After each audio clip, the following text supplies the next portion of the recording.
On 1st of November 2025, my brother Tadu Haro, studying in 7th standard of Sainik School Ruksin, Arunachal Pradesh, who was only 12 years old, was declared not alive anymore. The school authorities informed us that he was missing for his morning PT, and when they started looking for him after a few hours, they found his body a few hundreds of meters away from the school building within the school campus, and it has been assumed that he has committed suicide by jumping off from an overhead water tank, which is about 3 to 4 stories tall for a building. When our family went to the hostel in the evening to collect his belongings, his classmate or his dorm mate informed us that the night before, on the 31st of October 2025, a group of senior students came to the class 7 dormitory and ragged everyone in the dorm. There were 11 students, 8 students from standard 10 and 3 students from standard 8.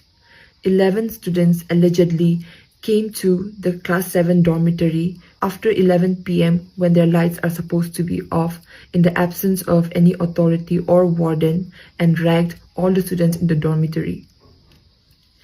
And after they were done, apart from my brother, they told all the other students to cover their heads with blanket and to not look further, and that my brother was taken to the class 10 dormitory alone, where we do not know what happened within those closed doors.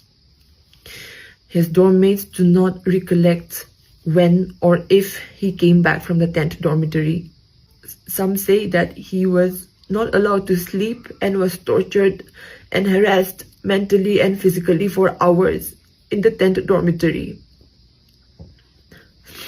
Some even say that he was forced to write it down and to say it out loud in front of everyone that he is a thief because he took some books from the seniors without permission, and that he was even threatened that they're gonna make a video of him and make it public next day on the morning assembly and viral on the internet, that Miss Arunachal's brother does such lowly things and that is a thief.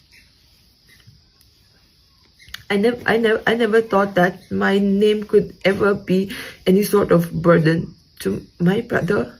And on his last few hours, the investigation officer, through CCTV footage, showed us a small clip of my brother at around 5:40 a.m. in the morning, where he was going up and down restlessly in the dorm, clearly showing how mentally stressed and restless he was feeling. And he was also seen going into a classroom and writing down a note, and he tore the paper afterwards, but when it was obtained by the police, his last words were, "Seniors tortured me a lot and I don't know what I will do now."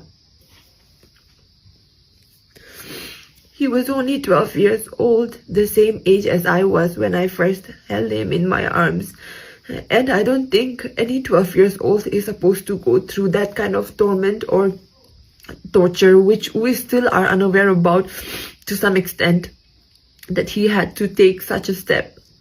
When we cross-questioned the seniors, they had to say that we were also ragged by our seniors, so it is natural for us to do it to our juniors as well. Whereas the fact remains that when you enter Sainik School, you sign an undertaking that if you are ever involved in any sort of bullying or ragging or any such stuffs, you are to be rusticated immediately.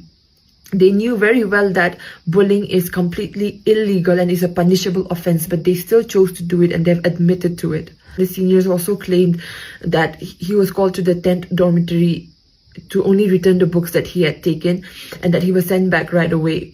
But that conflicts with what his dorm mates say.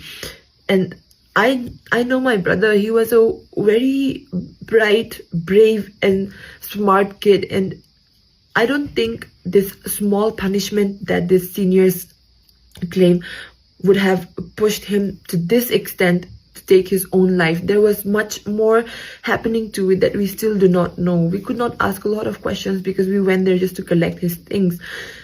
But it has been 4 days and there has been no update on the post-mortem and not much of progress in the investigation as well.